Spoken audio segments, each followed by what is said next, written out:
শর্মিষ্ঠা বলছি। কেমন আছেন সবাই? আমার একটু শরীরটা খারাপ হয়েছিল, সর্দি কাশি যা ঘরে ঘরে চলছে এখন, সেরকমই হয়েছিল। যাই হোক, এখন আপাতত আমি ঠিক আছি। একটা এক্সিবিশনে গেছিলাম, সেখানে গিয়ে দেখলাম ঢাক ঢোল বাজানো কায়দাটাই একটু অন্যরকম।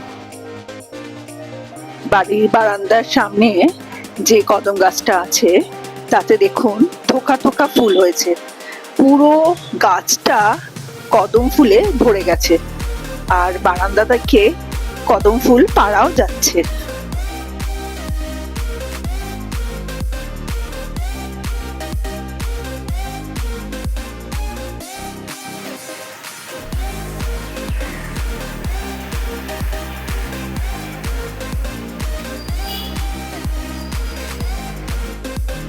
কদম ফুল কদম গাছে যেমন ভরে উঠেছে, তেমনি আমার ছাদ বাগানে অনেক ফুল ফুটেছে। চলুন দেখুন, এই সব ফুল দিয়ে আজকে আমি পুজো করলাম। পুজোর ঘরটাও অর্থাৎ ঠাকুর ঘরটাও আপনাদের সাজিয়ে কেমন লাগছে দেখাচ্ছি, চলুন।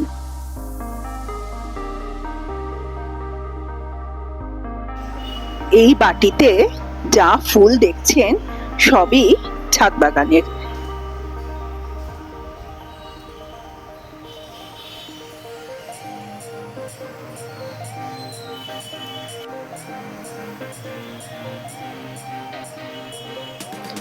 এই ছোট্ট ঠাকুর ঘরটি সব ফুল দিয়ে সাজিয়ে ফেললাম। কেমন লাগছে জানাবেন।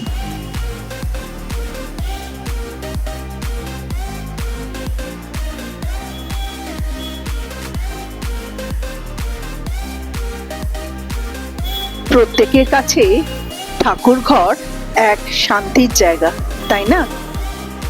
ঠাকুর ঘরের কথা যখন এলো তখন বলি, বাঙালিদের শ্রেষ্ঠ উৎসব দুর্গাপুজো আর ৭২ দিন বাকি।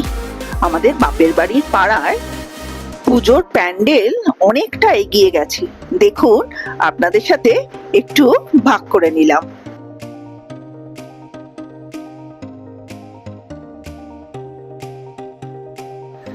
আজকের বিকেলে একটু বন্ধুদের সাথে গেট টুগেদার, যারা মন্দারমণি যায়নি বা যেতে পারিনি, সবাই মিলে আজকে একটা জায়গায় আড্ডায় বসবো।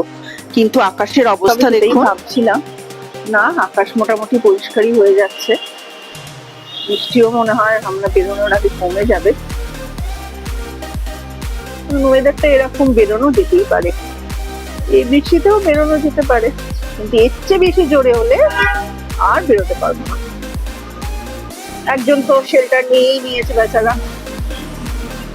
ভিজে চান হয়ে গেছে, যা সজোরে এলো ভালো করে। আর মানে ঝরে যাচ্ছে কদম ফুল। বাবা, আর তুই ঝাঁট মারিস না বাবা, তুই বাবা। সুন্দরী দেখি। আমরা যথাসময় সবাই আড্ডায় বসে পড়লাম। ও এই দুইটা, ওইটা না, ওই যেটা মন্দারমণি থেকে নিলি। হ্যাঁ, ভালো লাগে, সবাই এখন একটু মাস করে আটকে যায়। এটা জগন্নাথ বলছে, আর প্রত্যেক মেয়ে গয়না কিন্তু খুব ভালোবাসে।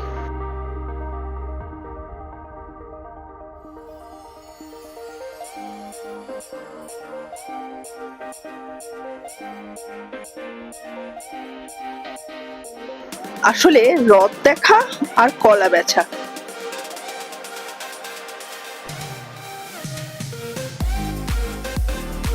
গয়না দেখা যেন আমাদের আর শেষই হচ্ছে না। এর মধ্যে সময়ও এসে গেল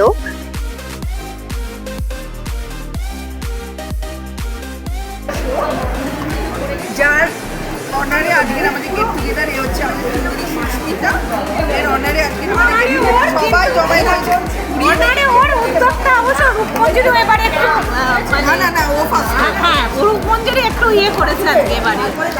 আমি তো এরকম করলেই তো ভালো লাগে। আমার সাজগোজটা ঠিক আছে, সুন্দরীর কাছে ভালো লাগছে, ফাটাফাটি লাগছে।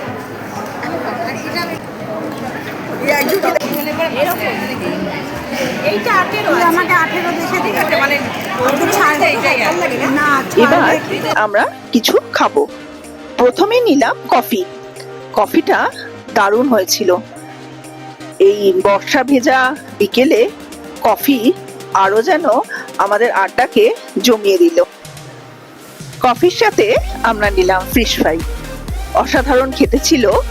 ওই আমি লাইমলাইটের কথা আগে আপনাদের বলেছিলাম না, এই দোকানের ফিশ বাটার ফ্রাই বলুন, ফিশ ফ্রাই বলুন, অসাধারণ। কোনো সময় লেক মলে এলে আপনারা এটা ট্রাই করতে পারেন।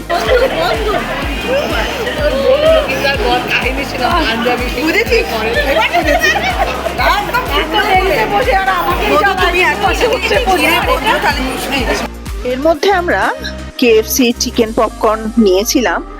সত্যি কথা বলতে কি, অনেকদিন বাদেই কেএফসির খাবার খাচ্ছি। আগে যে কেএফসির খাবারের মান ছিল সেটি অনেকটাই পড়ে গেছে। এই চিকেন পপকর্নে চিকেন প্রায় ছিল না বললেই চলে, সেজন্য আর এটা ভিডিও করার ইচ্ছে হয়নি। এবার প্রত্যেকের বাড়ি যাওয়ার পালা। একটা কথা বলি, আমরা বাড়ি যাচ্ছি ঠিকই, কিন্তু নেক্সট প্ল্যানটা আমাদের হয়েই গেছে। কোথায় কখন আমরা যাব সব আপনাদের সাথে ভাগ করে নেব। যাই হোক, আপনারা আমার পাশে থাকবেন, সাথে থাকবেন। আজ তাহলে আসি, আবার আসবো আর একটি নতুন ভিডিও নিয়ে। সুস্থ থাকবেন, খুশিতে থাকবেন, আর ভালো লাগলে একটা লাইক আর কমেন্ট করে দেবেন। নমস্কার।